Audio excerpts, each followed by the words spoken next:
Le travail de Binti a commencé depuis un peu plus d'1 heure. Toute l'équipe est là pour assister à ce grand événement. Une mise barre en plus sur une primipare, ça peut mettre plusieurs heures, hein, donc là pour l'instant on n'est pas du tout inquiet, le travail continue quoi. Si ça stagne, à un moment donné on va prendre la décision quand même d'intervenir en aidant la mer quoi. Allez, ça y est. Ah le petit bouge là. Là il y a les épaules de passer, c'est bon. C'est bon. Attention à la chute. Ça descend les gars là. Hop là. Il bouge. Super. Binti, maman pour la première fois, a tout de suite les bons réflexes. Elle commence par nettoyer les naseaux de son petit en aspirant le mucus pour lui permettre de prendre sa première respiration. Mais tout d'un coup, son comportement devient préoccupant. C'est pour le stimuler en fait, pour voir s'il est vivant, mais ça peut être un peu brutal. Tout doux. Là, Binti. Binti. Tout doux la fille là. On peut sortir ces deux-là en prépare ou pas? Les autres girafes du groupe sont éloignées et l'équipe se prépare à éventuellement isoler le petit de sa mère, si celle-ci continue à le malmener. C'est la première fois qu'elle met bas, donc elle ne sait pas ce que c'est. Elle voit quelque chose qui bouge et qu'elle ne connaît pas. Et elle est aussi un peu en souffrance. Elle vient de faire 1h30 de travail. Donc c'est un peu compliqué pour elle, je pense. C'est assez difficile à évaluer, savoir si c'est du nursing. Finalement, le petit est laissé avec sa mère.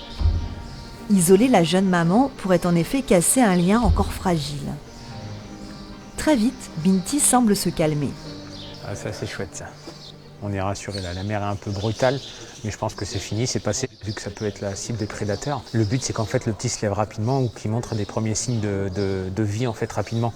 Donc là c'est pour ça qu'elle le tapait, en fait c'est pour voir s'il était bien vivant. Parce que si c'était pas le cas, elle pouvait l'abandonner et partir. Bon après, pour nous ça nous paraît brutal, mais les animaux sont plus costauds que ce qu'on pense, hein. Il ne faut pas croire qu'ils sont en sucre. Là ça se passe plutôt bien, elle le lèche et tout, donc là c'est les moments sympas maintenant.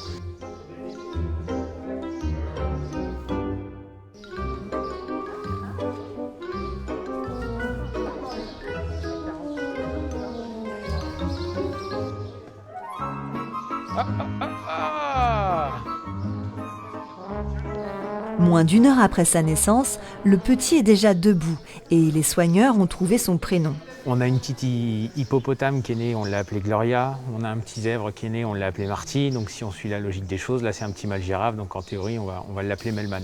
Petit clin d'œil au dessin animé Madagascar. Très vite, Melman est intégré au groupe des femelles, qu'il accepte tout de suite. Dès le lendemain, il a rendez-vous avec les vétérinaires pour son identification et un petit check-up. Il ne faut pas attendre car plus il grandit, plus il acquiert de la force. Des animaux sauvages qui naissent, ils ont l'instinct de survie, donc ils vont chercher à se débattre et clairement c'est beaucoup plus puissant que nous à poids égal entre guillemets. Donc c'est pour ça qu'il fallait du monde quand même pour la contention, notamment les pattes effectivement parce que déjà c'est fragile donc pour éviter qu'ils puissent se blesser et aussi parce que ça peut être dangereux pour nous.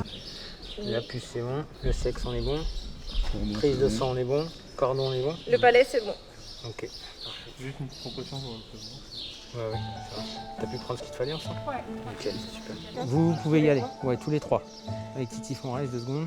Juju, vas-y. Tout de bon. Là. Regarde où t'es, voilà.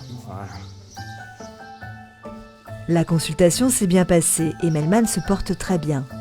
Il retrouve du réconfort auprès de sa maman et oublie très vite la contention.